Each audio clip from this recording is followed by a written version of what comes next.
तो आज के इस वीडियो के अंदर मैं सुनाऊंगा आपको राजस्थान की एक लोक कथा जिसका शीर्षक है किया पर करना नहीं जाना। सदियों पुरानी बात है। एक एक राजा था। वो एक दिन उसको एक सोते हुए एक सपना आया कि वो सोने के थाल के अंदर खाना खा रहा है और उसकी कटोरियाँ भी सारी सोने की है और एक सब्जी या उसमें कोई खीर वगैरह किसी कटोरी के अंदर डाली हुई है जो सोने की है। उसके अंदर अचानक कोई कौवा आता है और चोंच मार जाता है। राजा जब सुबह उठा तब उसको लगा कि ये सपना, इसका मायने क्या है, इस सपने के मायने क्या है। तो राजा ने क्या किया कि अपनी सारी राजसभा के अंदर जितने भी विद्वान थे उनको राजा ने बुलवा लिया और पूछा कि भाई रात को मेरे को सपना आया, मेरे सोने के थाल में सोने की जो कटोरी थी उसके अंदर जो खीर थी उसमें कौवे ने चोंच मार दी, तो इसका मतलब क्या है। उसकी सभा में जितने भी विद्वान थे वो कोई भी उस राजा को उसका मतलब नहीं समझा सका। तो राजा को बड़ा गुस्सा आया। राजा ने कहा कि क्या मेरे सभा के अंदर सारे मूर्ख हैं जो एक मामूली सी सपने का अर्थ नहीं बता सकते, उसका मतलब नहीं निकाल सकते। तब वहां पर एक बुजुर्ग था।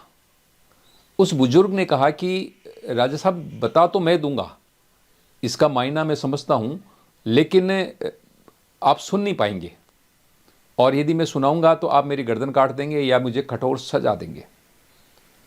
तो राजा ने कहा कि भाई मुझे अपने सपने का मायना पूछना है, आपको सजा देने से मुझे कोई मतलब नहीं है।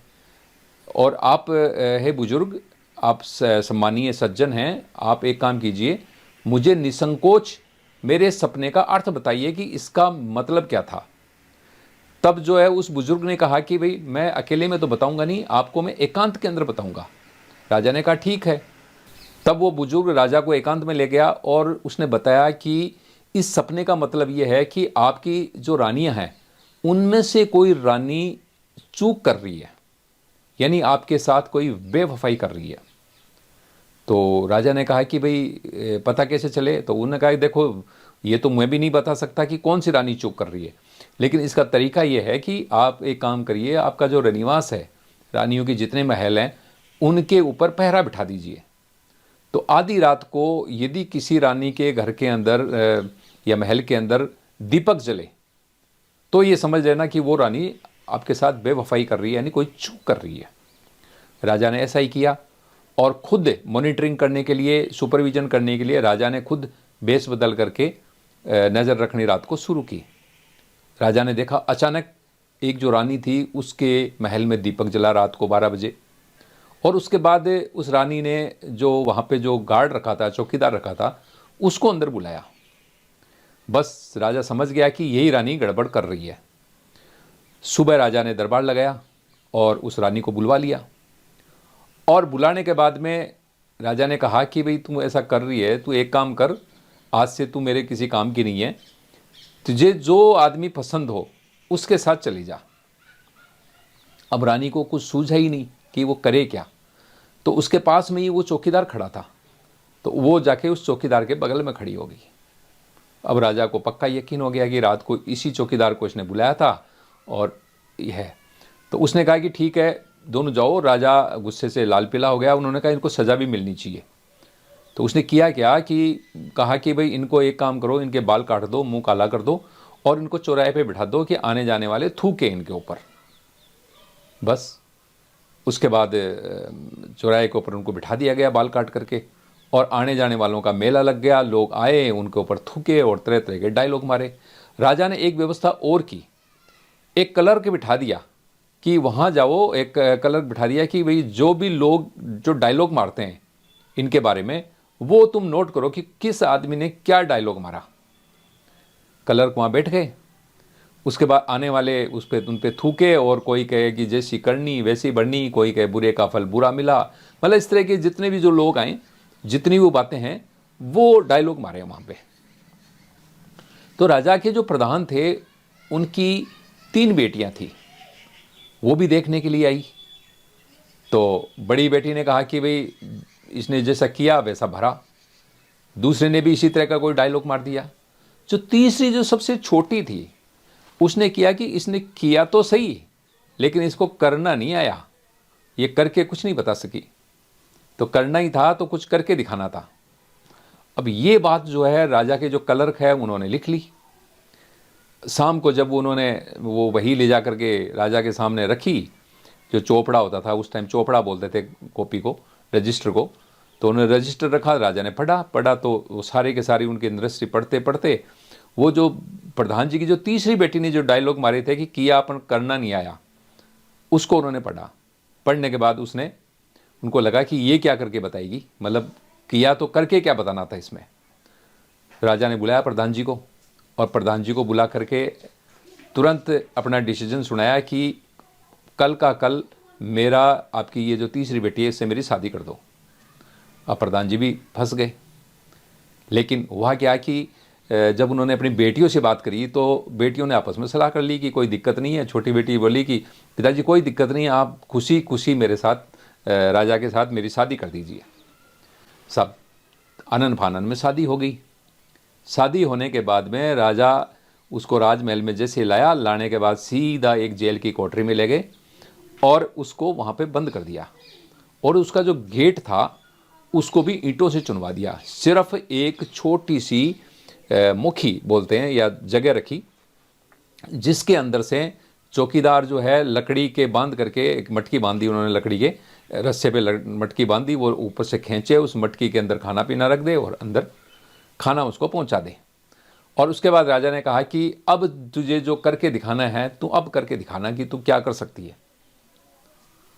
अब जेल के अंदर क्या कोई क्या करे समझ सकते हो आप, लेकिन भाई ये भारत की नारी शक्ति है, ये कहीं भी कुछ भी कर सकती है। तो आगे हुआ क्या कि इससे पहले उन तीनों बहनों ने आपस में मिलकर के प्लानिंग कर ली थी कि राजा जो है जेल में तो डालेगा, काल कोठरी में डालेगा। तो उन्होंने अपने पिताजी को उन्होंने प्लानिंग कर ली थी। तो जैसे ही उधर काल कोठरी में डाला तो दोनों बहनों ने पिताजी को कहा कि एक हमारा आप काम कर दीजिए कि वो जो जेल की काल कोठरी है वहां तक एक सुरंग खुदवा दीजिए। प्रधान जी को नक्शा वगैरह सब ध्यान था, प्रधान जी ने आदमी लगाए और जेल की जो काल कोठरी थी सुरंग उसके अंदर निकाल दी।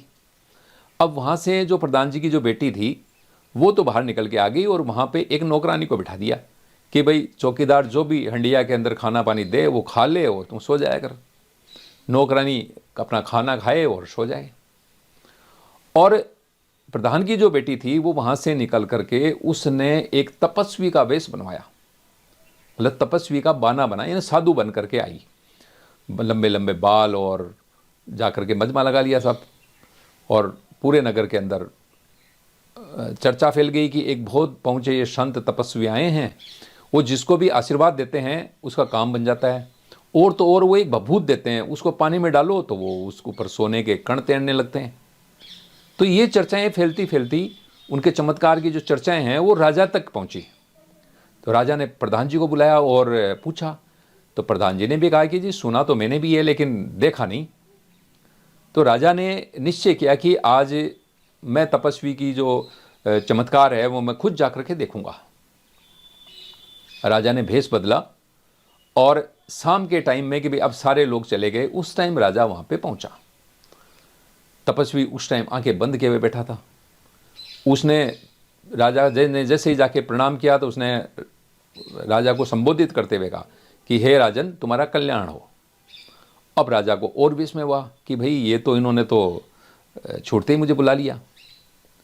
उसके बाद क्या हुआ कि राजा को उन्होंने एक भभूत दी और कहा कि भाई कल और आना। कहा भाई ठीक है।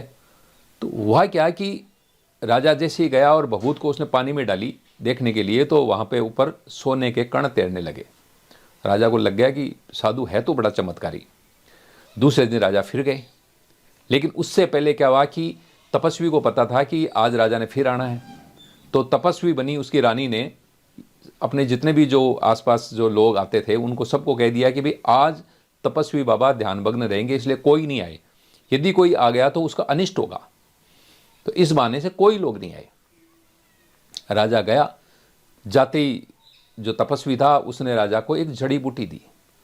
बोले राजा ये जड़ी बूटी खा लो, आप कभी भी बूढ़े नहीं होगे, आप हमेशा जवान बने रहोगे। राजा ने तुरंत जो है वो जड़ी बूटी लेके राजा चलने लगा। राजा चलने लगा तो उसने पास में एक धूणे के अंदर चिमटा लगा हुआ था, धूणे का जो अंगारे होते हैं उनमें चिमटा दबा के रखा हुआ था। तो वो गर्म चिमटा तपस्वी ने निकाला और राजा के पिछवाड़े पे 4 चिमटे मारे, दड़ा दड़ दड़ा दड़। तो राजा चौंका कि महाराज ये क्या? बोले ये क्या, ये तू जड़ी बूटी खाएगा तो तेरे पेट के अंदर आग लग जाएगी, जलन ही जलन होगी।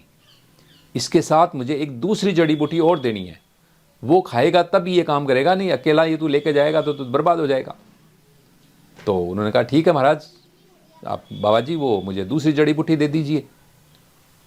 अब तपस्वी ने कहा कि भाई वो जड़ी बूटी तो जंगल से लानी पड़ेगी, और तुम एक काम करो, इस धुएं के अंदर बैठे बैठे लकड़ी दो, और ये धुआं बुझना नहीं चाहिए, और मैं जंगल में जा रहा हूं जड़ी बूटी लाने के लिए।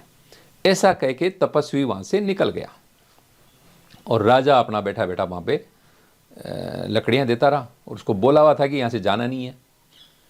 उसके बाद शाम के टाइम में देखा कि एक बहुत ही खूबसूरत औरत, अच्छा श्रृंगार किए हुए और थाली के अंदर पूरा थाल परोसा हुआ, खाने का थाल, वो लेकर के आई।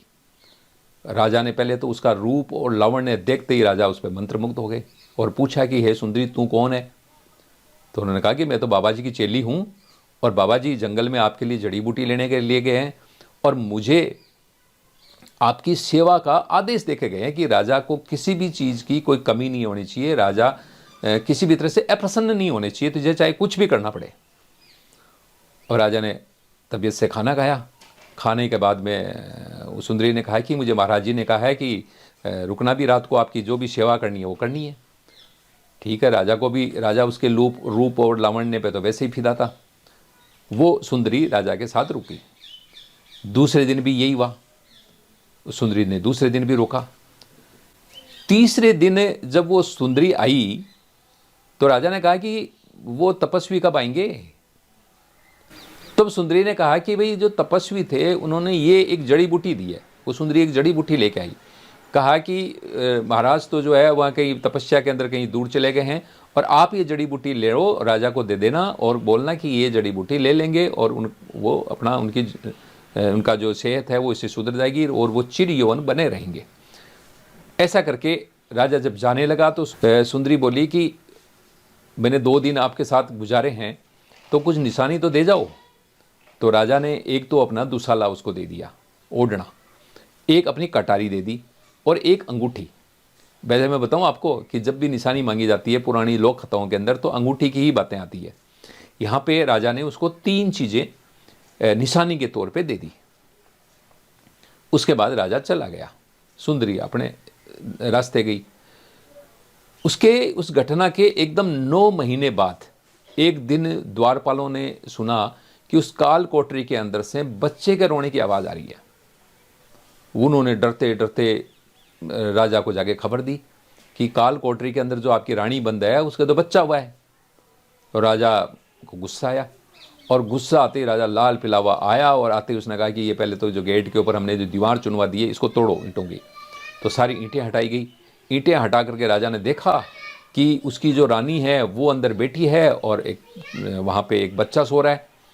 तो उन्होंने, राजा ने तलवार निकाल के बोला कि बता ये किसका पाप लेकर के आई है?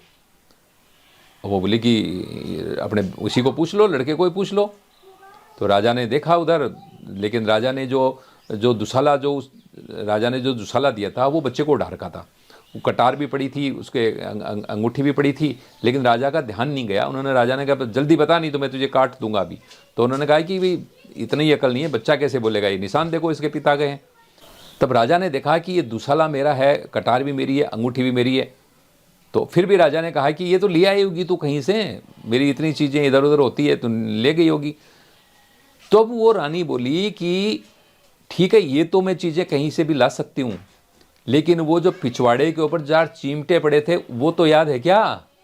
और इतना कहते ही राजा को याद आया, एकदम से वो घटना याद आई चिमटे वाली।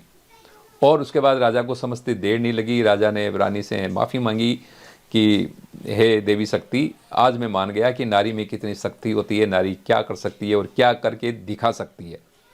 और उसके बाद राजा ने वो काल कोठरी से राजा उनको महल में लेके गया और सम्मान पूर्वक अपनी रानी का दर्जा दिया और दोनों ने मिल करके अपनी जो बाकी ज़िंदगी थी वो आराम से गुजारी। तो ये जो कहानी है वो मैंने पढ़ी है डॉक्टर लक्ष्मी कुमारी जी चुंडावत द्वारा लिखी हुई। उनकी किताब के अंदर राजस्थानी भाषा के अंदर ये कहानी लिखी हुई है। यदि राजस्थानी भाषा के अंदर उनकी आप कहानी पढ़ोगे तो उसका मज़ा ही अलग है। बल्कि जब कहानी पढ़ोगे तो ऐसा लगेगा जैसे आपके पूरे सामने मतलब जैसे चित्रपट चल रहा हो, इस तरह से महसूस होता है। तो मेरा ये कहानी बताने का मकसद आपको ये था कि ये जो वामपंथियों ने और अंग्रेज़ों ने और हमारे दिखा दिया है कि भाई भारत के अंदर जो नारी की ऐसे ताकत कुछ भी नहीं है, नारी का यहाँ सम्मान नहीं है। लेकिन जब हम लोक कहानियाँ सुनते हैं और उनको पढ़ते हैं तब हमें पता लगता है कि हमारे यहाँ की जो नारी शक्ति है वो शुरू से ही आत्मनिर्भर थी, सशक्त थी, उनको वो किसी से दबती नहीं थी और बहुत ही ज़्यादा इंटेलिजेंट भी हुआ करती थी। धन्यवाद।